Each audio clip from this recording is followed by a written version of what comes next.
going to show you how to stitch one of these little flowers on my Bumblebee Floral Kit embroidery.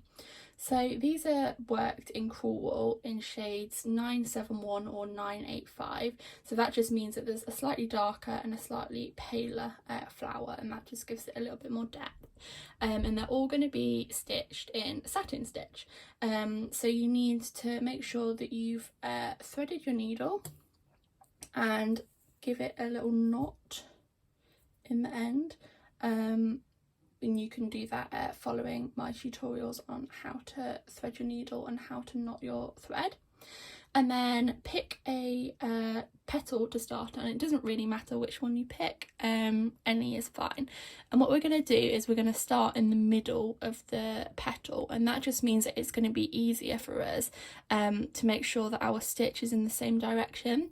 So you can see from this one here that I've already stitched that each petal, if you look at them individually, the direction of the stitches is like this, so it's like sitting with the direction of the petal, if that makes sense.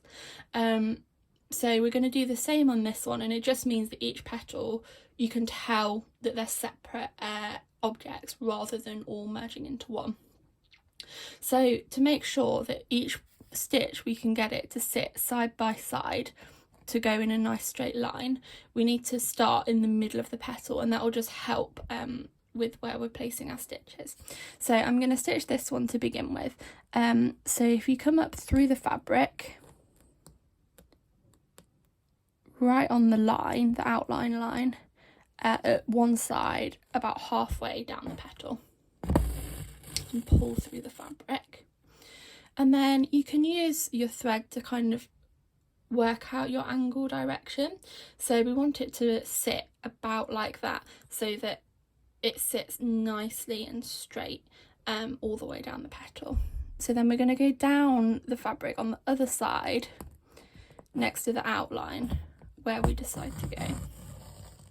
Pull it all the way through, and you can now see that you've got a nice straight line, and that's kind of where you're going to have the angle of all your stitches from now on.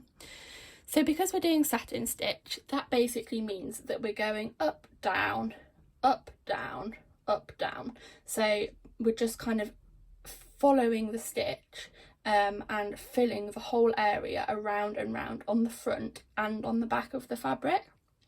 So you're going to bring your needle up from the back of the fabric right next to where you came up for your first stitch. So I'm going to go above it slightly, but you could go below it if you prefer. So I'm going to come up slightly above it, bring my needle back through the fabric, and go down just above where I went down for my last stitch. So you can see now I've got two stitches, they're both at the same angle and they're both sitting next to each other. So that just means that you're kind of filling the area, and it's going to make it nice and chunky. So basically you're just going to continue doing that until you've reached the top of the petal. So I'm going to come up again,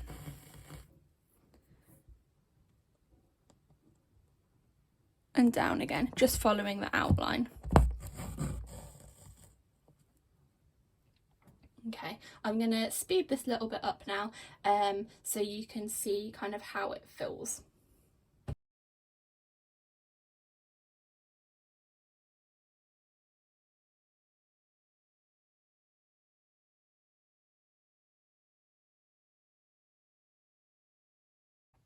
Okay, now we've finished that half of the petal, we need to come down and finish the bottom half of the petal. So we're going to do exactly the same again, but we're going to start under where we made our first stitch. So we're going to come up just underneath where we made it, and then we're going to go back down just on the other side, and we can just continue doing that as we did above.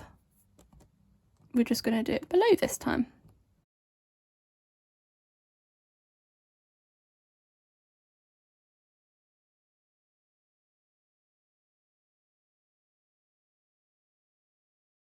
When you get to the bottom, the stitches are obviously going to be smaller, so they're just kind of slightly smaller stitches, but you can still fit them in right down to that point. Okay, so I've now finished that petal. So what you're going to do is you're just going to go on to do the next petal. So I'd probably pick one of the ones next to it, just so that you're not trailing your thread along the back.